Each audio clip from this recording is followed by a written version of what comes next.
రాష్ట్ర ప్రభుత్వం నూతనంగా జారీ చేసిన జీవో నెంబర్ 396ను వెంటనే ఉపసంహరించుకోవాలని, దస్తావేలు లేఖర్ల లైసెన్సులు పునరుద్ధరించాలని కోరుతూ దస్తావేజు లేఖర్ల సంఘం ఆధ్వర్యంలో స్థానిక జిల్లా రిజిస్ట్రార్ కార్యాలయం వద్ద ధర్నా నిర్వహించారు. ఆంధ్రప్రదేశ్ రాష్ట్ర దస్తావేజు లేఖర్ల సంక్షేమ సంఘం పిలుపు మేరకు 2 రోజుల పాటు తూర్పుగోదావరి జిల్లా రాజమహేంద్రవరం దస్తావేజు లేఖర్ల సంఘం ఆధ్వర్యంలో ఈ నిరసన కార్యక్రమాలు జరగనున్నాయి. ఈ సందర్భంగా జిల్లా అధ్యక్షుడు నల్లమిల్లి వీర్రెడ్డి చప్పా చిన్నారావు మాట్లాడుతూ ఈ 396 జీవో వల్ల ప్రజల ఆస్తులను కూడా రక్షణ ఉండదని ఆందోళన వ్యక్తం చేశారు. రిజిస్ట్రేషన్ శాఖ ద్వారా ఫ్రంట్ ఆఫీస్, బ్యాక్ ఆఫీస్ ప్రారంభించి ప్రైవేటీకరణ చేయాలని ప్రయత్నించడం సరికాదన్నారు. రిజిస్ట్రేషన్ సేవా కేంద్రాల ఏర్పాటు నిర్ణయాన్ని వెనక్కు తీసుకుని దస్తావేజు లేఖర్ల లైసెన్సులు పునరుద్ధరించాలని కోరారు. రిజిస్ట్రేషన్ శాఖపై ఆధారపడి పరోక్షంగా జీవనం సాగిస్తున్న దస్తావేజు లేఖర్లు, స్టాంపు వెండర్లు, డీటీపీ ఆపరేటర్లు లక్షలాది మంది ఉపాధి కోల్పోయి కుటుంబాలతో రోడ్డున పడతారని ఆవేదన వ్యక్తం చేశారు. రిజిస్ట్రేషన్ శాఖ సేవలను ప్రైవేటు పరం చేయవద్దని విజ్ఞప్తి చేశారు.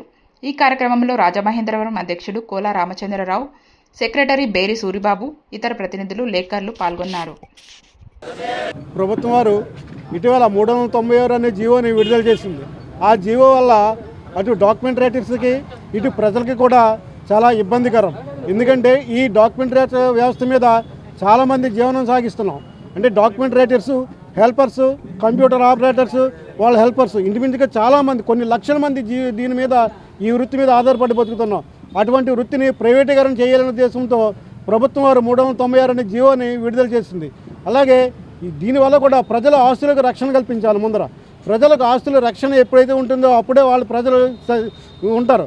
కానీ ఇక్కడ ఉన్న ప్రజలు కొంతమంది విదేశాల్లో ఉండి కూడా ప్రాపర్టీస్ కొనుక్కుంటారు.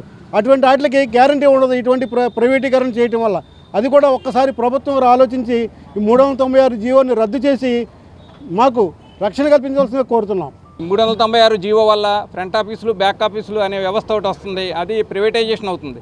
ప్రైవేటైజేషన్ అవడం వల్ల వాళ్ళ వర్కింగ్ అవర్స్ అనేది లిమిటెడ్గా ఉంటాయి.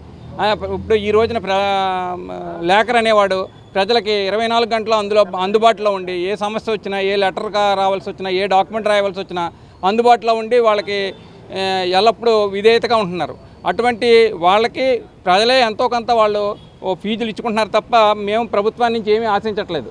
ప్రజలే మాకు జీవనోపాధి కలగజేస్తున్నారు. ఇటువంటి జీవనోపాధి కలగజేసినటువంటి ఈ వ్యవస్థని, డాక్యుమెంట్ రైటింగ్ అనే వ్యవస్థని ఈ బ్యాక్ ఆఫీసులు, ఫ్రంట్ ఆఫీస్ అనే 396 జీవో ద్వారా ప్రభుత్వం తీసుకురావడం వల్ల రాష్ట్ర వ్యాప్తంగా లక్షలాది లేఖర్లు, వాళ్ళ అసిస్టెంట్లు, టైప్ రైటర్సు, అలాగే వారిని ఆనుకున్న కుటుంబ సభ్యులు అందరూ కూడా వీధిని పడాల్సిన అవసరం వస్తుంది. అంచేత ప్రభుత్వాన్ని దీన్ని వెంటనే ఉపసంహరించుకోవాల్సింది కోరుతున్నాం. అదేవిధంగా ఏదైతే తరతరాలుగా మేము, మా పెద్దలు ఇప్పటి వరకు కూడా మేము ఏదైతే ఈ వృత్తిని కొనసాగిస్తున్నామో మా అందరికీ కూడా, అర్హులైన అందరికీ కూడా ఈ లేఖర్ లైసెన్సులు ఇప్పించవలసిందిగా ప్రభుత్వాన్ని రిక్వెస్ట్ చేస్తున్నాం.